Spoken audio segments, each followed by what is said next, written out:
They say good design is obvious, but great design is transparent. We're pursuing perfect hotel design wherever we can find it. That means speaking to the brightest minds in the hospitality industry. This is the Hotel Design Podcast.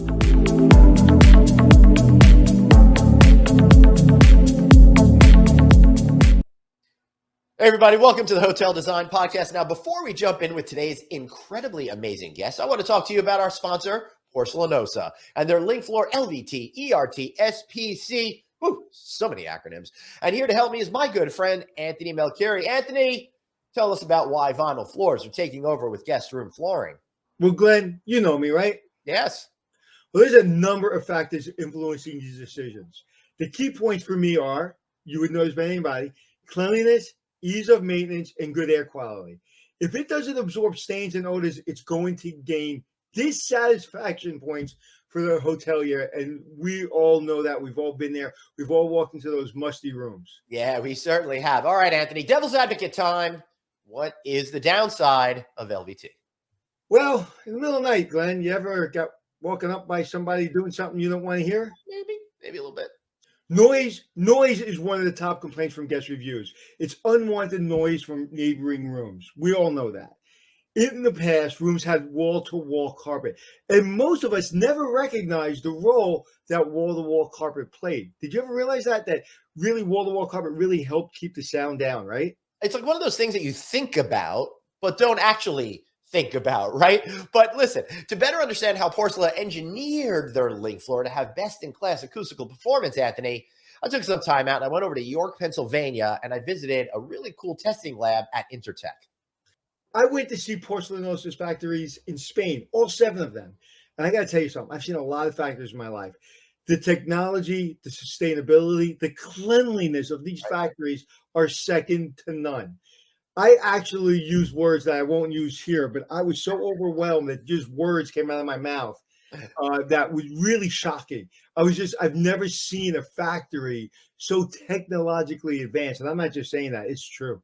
Yeah, it really is. Now, okay, for you guys out there, here's a quick video of the testing to measure that IIC rating. So you can see a machine hammering the floor and the sound transfer is measured in the room below. Now, what you're going to hear is really, really loud, so loud you're going to want to probably call the cops if you had neighbors this loud. But when you look at the part where they go to the room underneath it, because of the acoustical absorption of the link floor, it's reduced the hammering loud noise to a quiet muffle. That is IIC.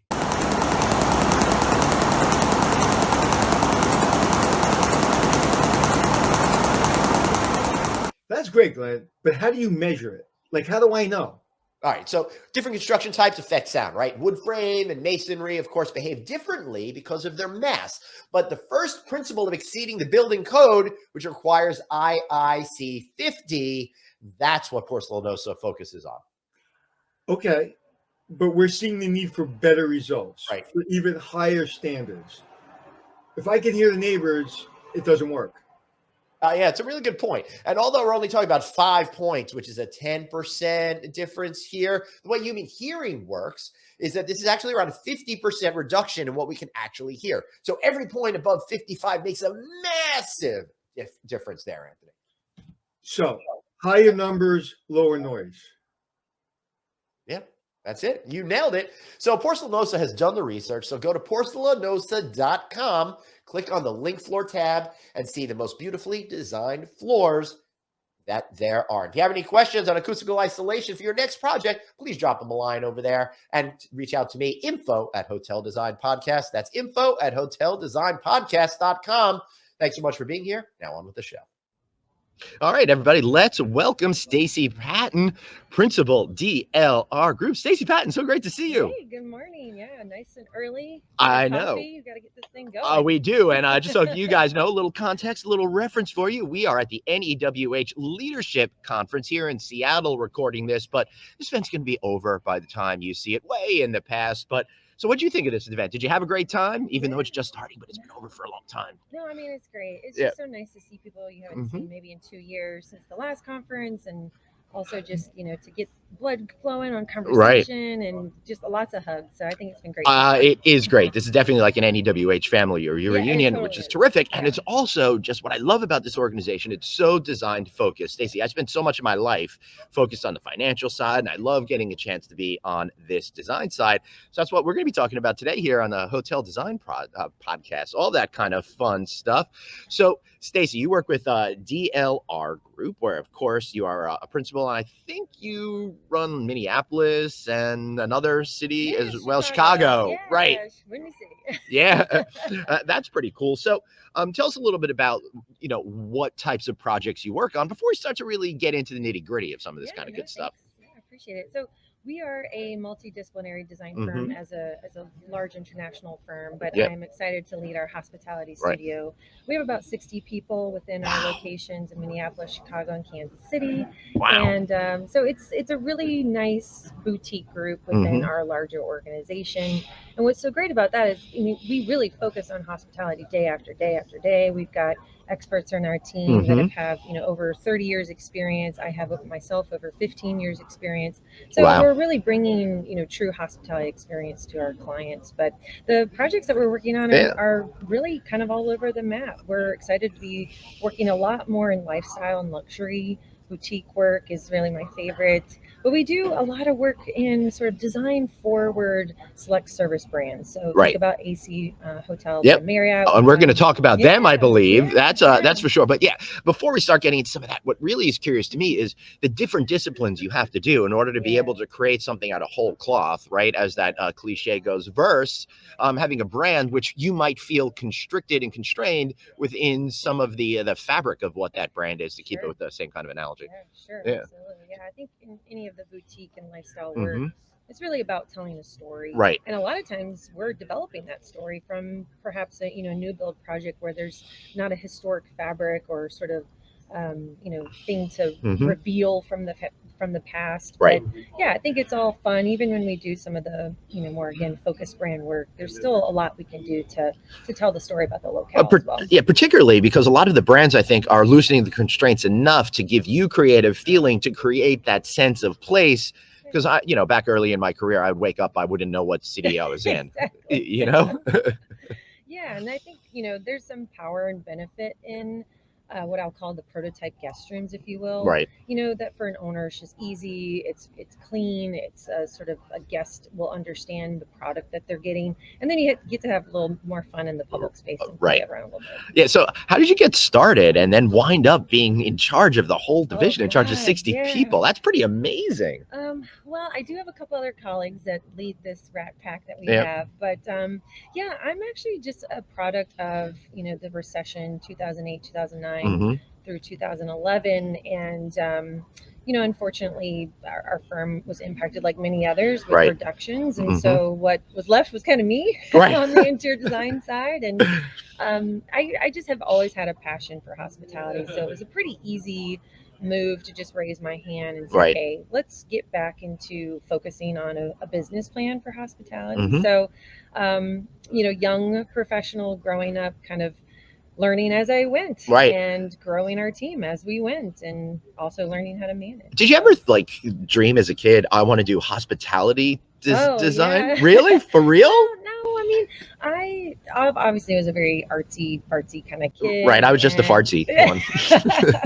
And I actually wanted to do journalism. I really thought that I would go to New York City, and work at a magazine, and started to really understand for some friends and family that maybe you should do something more in art or design. Right. And so I got into Florida State, changed my major from journalism to design, and realized that it felt really natural and easy. And I think that's kind of where, when you're looking at other students and you're seeing their passion, if it feels natural what you're doing, I think you are going to always be a success. So just it's been a really remarkable journey to go from what I thought I was going to do to what I'm doing now. But I do think the journalism aspect is what helps me drive that storytelling. And I love writing narratives and design pillars and news and what we're doing and how we're telling that That's story. fascinating. And quite frankly, I never thought of it that way, but it makes a whole lot of sense because so much of design right now is trying to understand and craft that story. And if you have the whole panoply of words that you can touch into, chances are you'll be able to be a little bit more specific with that story that'll lead you to a better piece of design. Absolutely. Fascinating. All right, so I want to take a look at some of the stuff that you folks have been doing. So if you guys are listening to the audio podcast, you can download the PowerPoint version of this in your show notes over there, but we're going to try our best to talk a little bit in word pictures. So AC Scottsdale North. Now, this is an example of one of those properties that are branded, but it's also one of those properties that kind of, I think, has that boutique kind of feel to it, right? Yeah, absolutely. Yeah, and I think the AC Hotel brand by Marriott is just really a standout in what is such a classic, European modernism. It's a very tailored space, but no AC really looks the same. And we definitely take that approach to our work. We've done, gosh, I think up to 35 of them now. And with each one, done up to 35 of them? A lot. Wow. I know. Our friends at Marriott usually say we have to list the ones we haven't done. Right.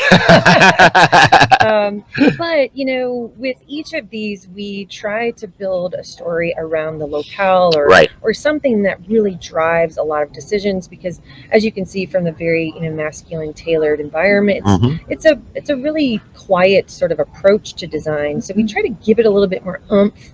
What is that's going to help maybe drive some really cool decisions, whether it's by art or millwork.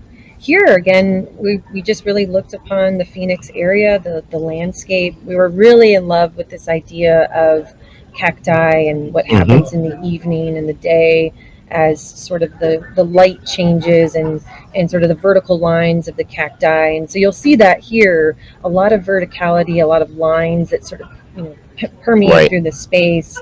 And as well as a lot of high contrast. You'll notice that dark to light, and worked with my colleague Valentina Castellan on this, and she did a fantastic job. So where does the theme for something like this comes up? And you use the word masculine, and I totally see that. And I got to tell you, that's unusual because I've been seeing a lot more a feminine point of view put into properties. Not girly, but just softer, a little bit more, I think, approachable for the average human being. What was the philosophy behind going in this direction, which, by the way, I still think is a very approachable piece of design for anybody that's going to want to stay in a hotel? Well, Antonio Cantillon in Spain really, birthed this.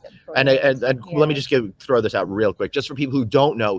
He is the one who created the brand that Marriott purchased and brought it to the United States. So please continue. Absolutely. So his design ethos was really about, if you think of a great Armani suit and a crisp white shirt, and then you have the opportunity to kind of change that suit every time you wear it with a tie or a pocket square, or perhaps you pair it with a different pant. And so it's really kind of his essence. And I think you're right. It's definitely a different perspective than what we're seeing in some of the more feminine type of environments, but it's really tailored. And I think when you get into these spaces, what you'll notice is that there's a lot of textural detail. The fabrics are, really beautiful herringbones or tweeds or mixes of really, luxury feeling elements. And then I think what's nice about it is these properties are going to I think they're going to last. I think when I went to Spain to see some of his hotels and I was told that they were done in the 90s, I was like, what? They're just so stunningly beautiful. And it's because they use really genuine materials. It's stone, it's metal, it's glass, and really great textiles that I think is just very classic. So how do you discern between something that you feel is classic and something that's more ephemeral, here today, gone tomorrow? Yeah, I mean, I think, within the design language that has gone through the ages, you've got sort of classicism as a rooting base. It's, it's the sort of proportions and the hierarchy. I think when you kind of capture some of those design approaches, it can lend itself to be very classic. Also, I think that the sort of quietness of the palette is what you might call classic or sort of modern. So I think that anytime we see sort of an exuberance of design, whether it's through pattern or some, really interesting millwork, those are, I think, really fun, sort of, again, artistic expressions that maybe are meant to change and evolve, just to keep everyone excited. And so these hotels are a little different in that it wants to have that lasting sort of honesty Right. to the space. Interesting. Now, you said you did 35 of them. Yeah. So how do you keep them all the same but different? Well, I think the Marriott team has done a really great job of telling designers, what this brand is. They've got a pretty large manifesto that takes it down from the environment, the textiles, the art, and really has Right. expressed Antonio's desire. So for us, it's really easy. And also because we started with them so early. I mean, we did one of the first ACs to even open. Really? So we've sort of grown up with them on this brand. And, I think it takes the time to explain what is your ethos, like the design pillar of it, really express that in detail so that a designer can latch into that and really just support that narrative. But doing so many of them as well, right Yeah. from the beginning, nearly, you must feel an ownership over the brand as well, even though you don't have ownership over the brand. Yeah, no, I do. I think we do. And, our relationship with the Marriott team is like a family. I mean, Yeah. we've known them for years and they've supported us and, help us grow. They've been able to have, a candid relationship with us when saying, hey, we kind of want to test this out on the brand, or what do you think about that? Yeah. And they've even allowed us to bring some innovation to the brand, through the F&B design. So it is very much a partnership with them, and we're forever thankful for what they've given us. That's cool. So let's go outside and check the pool area out. It feels to me very Arizona, but also not very Arizona. Yeah, I think that's, and kind of going back to your question, I mean, the AC design is not meant to mirror the locale. I think a lot of people get that confused with the brand, that they think that AC Marriott is meant to be highly localized. Right. It really isn't. I think there's areas where you can do that in art, but it is meant to be an iconic modernism space. And so you can see even here at the pool deck, pulling that modernity outside, a lot of controlled views, pulling those lines across. That's what's inherent in the brand, is that design is permeating all over the property, and it's not meant to, again, reflect as a mirror the locale. It's meant to now be a complement to that. I like what you said, controlled views. I never heard that term before, but it makes sense. You want to kind of create a way of symmetry or asymmetry, or that's really big in this brand, is how do you even do that to celebrate the art, which is of course a big part of their brand. That's really fascinating. So what's the secret to making an outdoor space be a place that people want to hang out at and spend money? Yes. Well, I think it's really about the senses. Of course, being outside, you need a lush, scape, you need plants. Anytime you could have fire or a waterfall, I think it really does tie into our humanistic desire to be near those senses. So I think whenever you can incorporate those, again, we've got water here, we've got fire here, we've got great lighting, music, greenery. Those are what make that space feel inhabitable, to feel softened.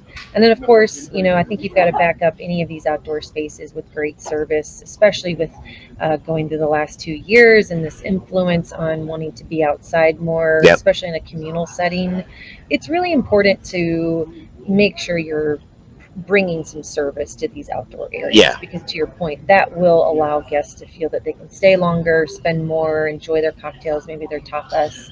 So, and I will say, I've said this many times in my No Vacancy show, and I'll say it here again.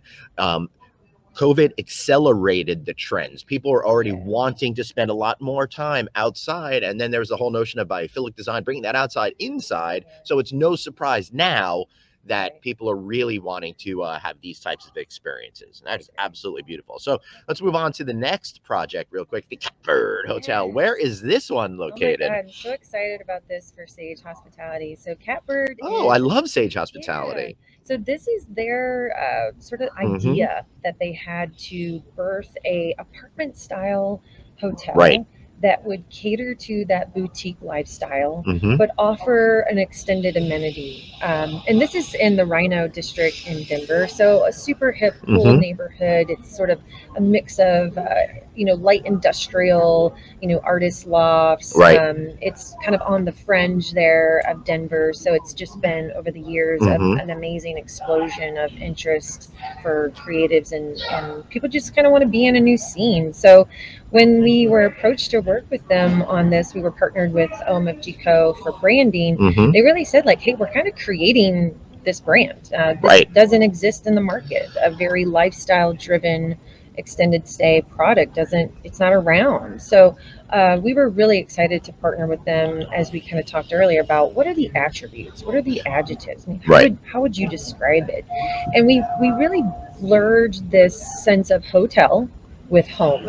So what you'll notice about the design is that it has some of your obvious amenities that you would find in a Mm-hmm. hotel, but we really wanted to pull in that personality of the Rhino area, Right. be a little bit more eclectic, kind of pair some cool colors that again reflect on kind of murals and really exterior Right. artistic expressions, and pull that into the interior, and just really create a highly functional space. I mean, this is for people who may stay here for a week to a month. Wow. So Well, that makes a whole lot of sense. And I'm seeing the I just did recently an interview with a company called Mint House that's focused on that. They're calling the segment now residential hospitality, which I think is a really good phrase for what's going on here. And you can see it in the design aesthetic that you put together. For example, where did this idea of having this bed on the platform come from? Because I think it really helps delineate spaces that's very fundamentally different than what I experience in typical hotels. yeah, absolutely. Well, I think it was born out of saying, okay, if you're going to be here for an extended period of time,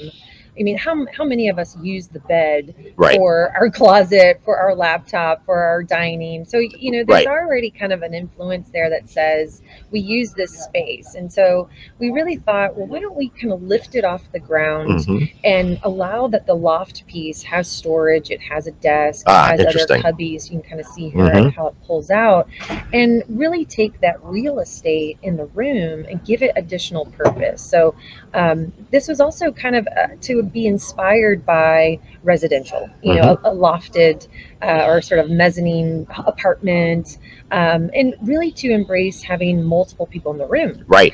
So it's kind of weird to go in someone's room and like hang out in the bed. It's really So, weird. you're like, we're on Right. your bed. So now with the lofted piece, it becomes a perch, it becomes another place to sit, it becomes a place to put your items away. Right. And that one was definitely a challenge to meet some code issues. Oh, interesting. But yeah, I mean, this project had to comply with both hospitality code as well as residential code. And so throughout some of our experiences, we were just like, man, this is How do you double down. How do you work? Yeah. How do you work through all of that in order to understand first what the specs are, and that kind of creates the framework that you can play within? Yeah, I think we just had to really understand what were the safety goals Mhm. of those code pieces, Right. and then work around that to provide a solution that would work. And so, it was not something that we solved overnight, and definitely working with Mhm. the architect and Sage and other sort of community leaders to understand how can we interpret this and make it successful. So I'm so happy Right. that did not get cut, because that is such a big part of the design.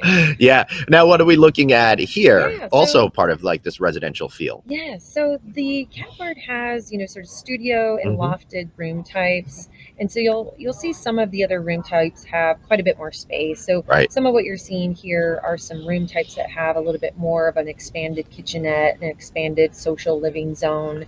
And then the other image is the fun bathroom. We really, really wanted to toe the line Mhm. with some of our strategies to bring in borrow light Right. into the bathroom. I think the more that you can bring light into the bathroom, it just overall brings a much broader sense of wellness and sort of a connection with nature. So this project was one of those areas where we got to play with that little transom Mhm. window over the bed, and just give it a little pop of fun. So Yeah, I like that. Now, this is a trend that's going to be in the market for a long time. And I love that you're really ahead of it here. The Cottonwood Hotel. This, again, looks more classic and masculine. And where is this located? Yeah, so this is in Omaha. Omaha, because it definitely, to me, it connotes that West feeling, the frontier kind Yes. of vibe. Oh, good. You're picking up on the Oh, notes. yay! And I know nothing Yeah. about design, Woo! so this is exciting. No, you nailed it. I mean, the Blackstone, which is obviously now renamed the Cottonwood, was it was the playground to be seen and play in Omaha as Right. those would travel from New York to the West. And so this project, talking about a story and a narrative, I mean, this project was so well documented that really when we got the project, it was kind of gutted.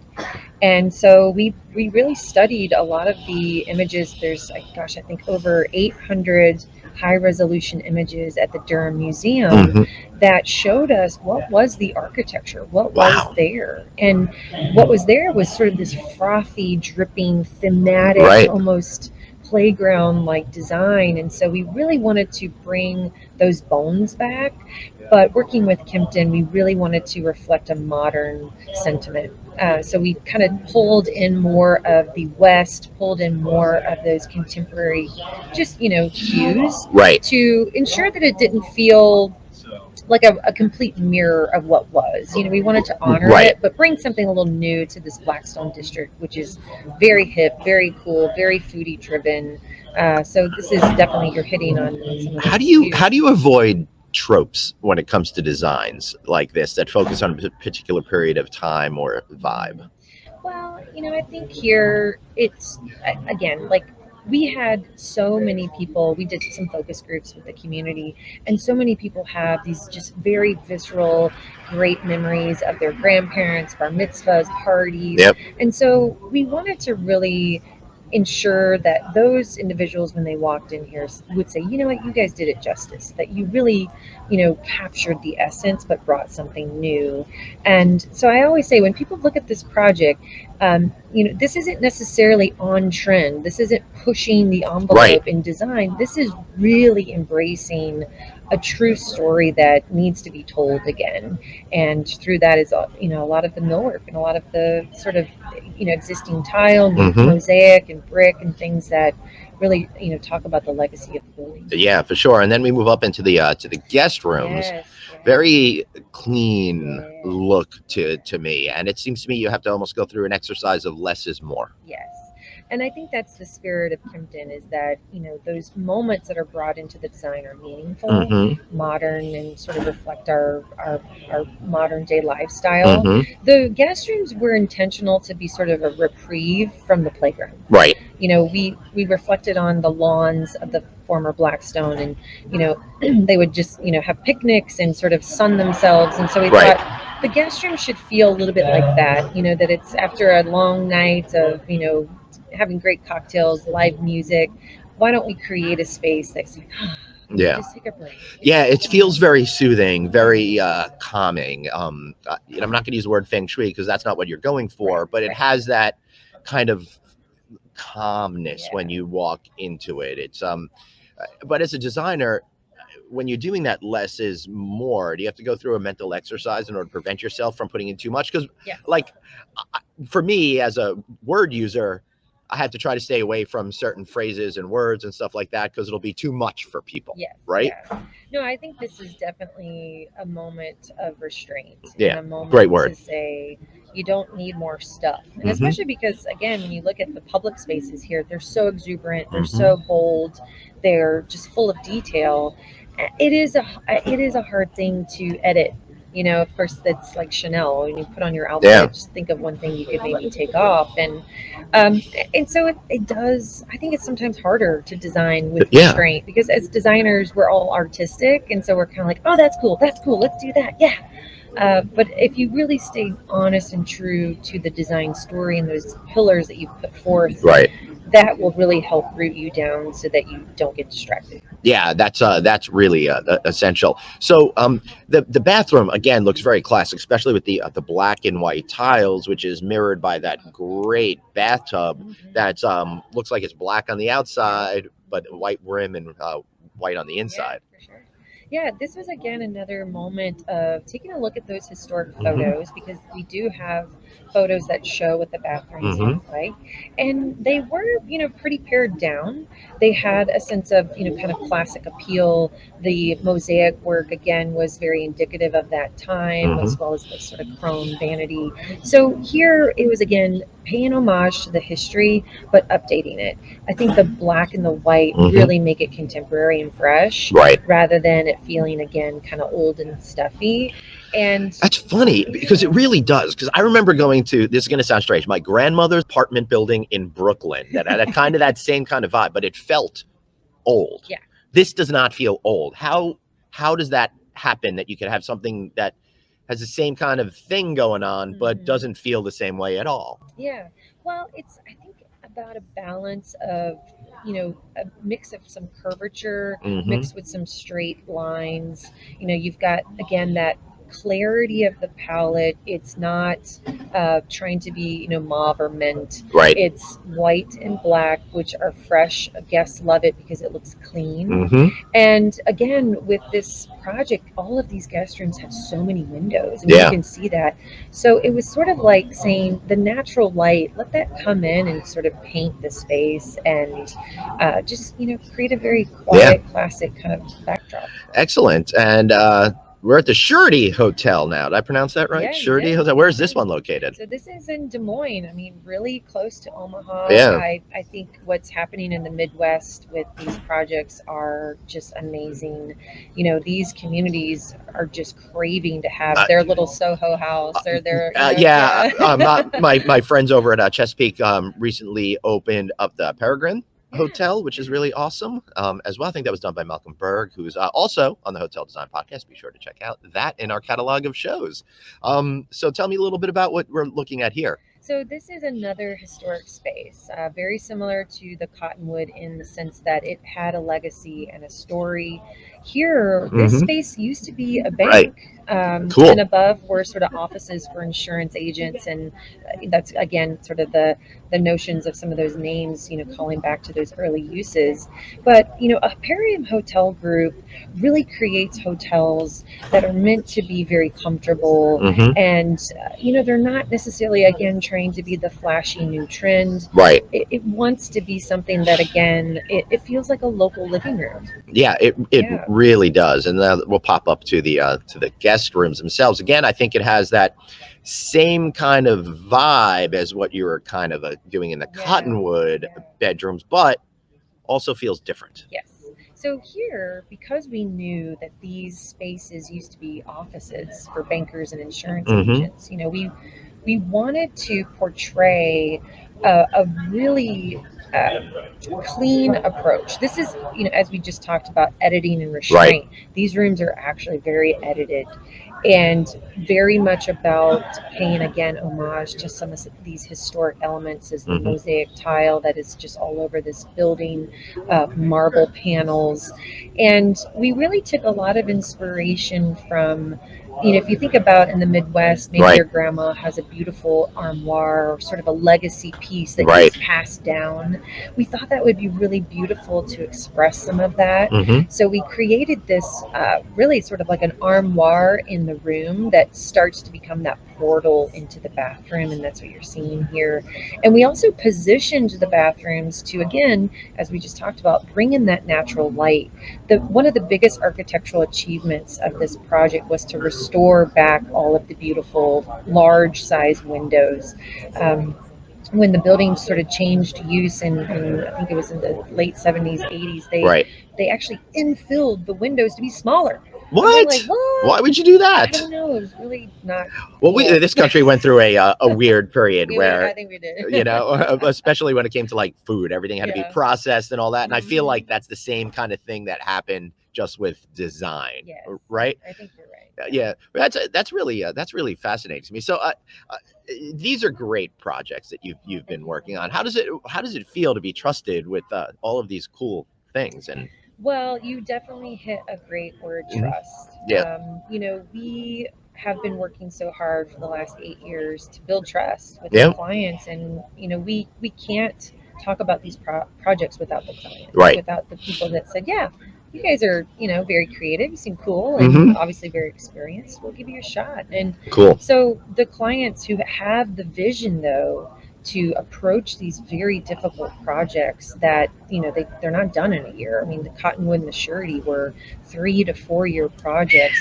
So, we talk a lot about, with our clients that we really want to create a relationship because Right. we're going to be doing this for a while. Right. We want to be able to go to dinner and have beer and, just have that communal sense of social together. So, we also are different as a design firm in that we really want to understand the client's business goals so that when we Right. have these discussions about design, we're talking about them through the lens of, what can make the most for the guest experience, maybe what could drive revenue, what could make this a lasting space that people want to come back to. So I really love that our team focuses on trying to understand Right. what our clients are doing. And one of the things that we're seeing right now is the transition of incorporating a lot more technology into pieces. But the one thing I didn't see in any of these pictures was technology that was obviously visible. So Yeah. how are you approaching making these as efficient for the owners, as comfortable for the guests,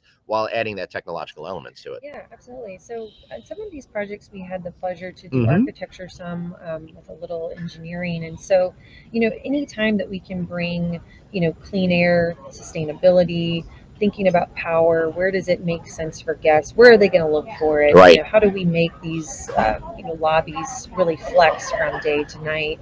So I think you're right. The more quiet level of integration of technology is key. You probably remember the days where you came into your guest room and there was like a whole light panel and 50 different buttons, and you're like, I don't even know how to work Right. this. Yeah. I do not need an instruction manual of my Right. hotel room.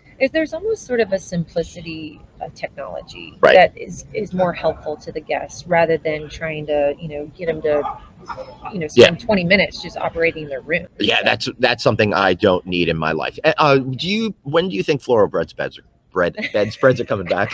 I'm not sure that they ever will, but it is cool to start to see some colored, top sheeting come back. Yeah. I think, when you're seeing bed tops that are a little bit gray or maybe a little bit rust colored, Yeah. I do think that there is a cool way that we could bring back a little bit of tonality, but not flowers. That's it. Yeah, no, for sure. No, I remember when the Borgata expanded and they built the water club, they started to incorporate colors into the bedding and the towels and stuff like that. I thought it was fun. I thought it was refreshing. I'd really like to see that be more of a trend going forward. That would be great. So. I think, and it's another way to build the brand story, to really reinforce the brand tonalities or moments that way. Yeah. And we still in hospitality need to be open to letting some residential trends drive us, because we want to get people out of their houses and come to the hotels. Yeah, for sure. Before we wrap up, what's the best piece of advice you were ever given that helped make a difference in your career? Oh gosh, I was a very young designer and I was about to walk into a design presentation. It was one of the first times that I'd really been able to craft the palette and the story myself. And the principal that was my mentor, he says, you have to go in here and you have to mystify the client. And I, of course, was like, oh my God, what is that? How do I do that? Yeah. Like, I'm literally going in 2 minutes. How do I do that? Yeah. And what he meant was, when you come into this room, you have to love and feel this design in your being, because if you don't, your client's not going to want, they're not going to feel that. If you're not all in, they're not going to give you buy-in. Exactly. So he said you need to go in there and mystify your client. I love that. That's really stuck with me. And what piece of advice would you give up-and-coming designers? I would love to urge designers to maintain your passion for your ideas. I think so often young students kind of get plowed over and their ideas pushed aside. I think it's really important in this age of really ensuring some honesty and genuine appeal in these projects is don't be afraid to kind of, debate your design with your leaders, because, creativity needs to be expressed in all of these. So just don't give up. Yeah, I love it. Any final words, Staci? Gosh, I think we're just very excited about where this industry is going, and I think what we've been hearing at this conference is that wow, people are busy, and a lot of owners are really revving to get back and open some really cool spaces. I think we're all just really craving that social experience again. So Yeah, it's a really exciting time. I totally agree with you. Thank you so much for being here. I really appreciate it. And I want to thank everybody else for being here today on the Hotel Design Podcast. I think we really learned a lot today about how you can work within the standards of a brand to still be able to create something that's wholly your own as a designer. We talked about not being over the top of things, how to create subtle kind of differences in order to really match the aesthetic that you want and create that vibe that you want at your hotel, and all of that other kind of good stuff. My goodness, what a fun conversation it was. I want to thank you all for watching the Hotel Design Podcast today. I hope to see you soon. Thanks so much for watching, and we'll see you next time.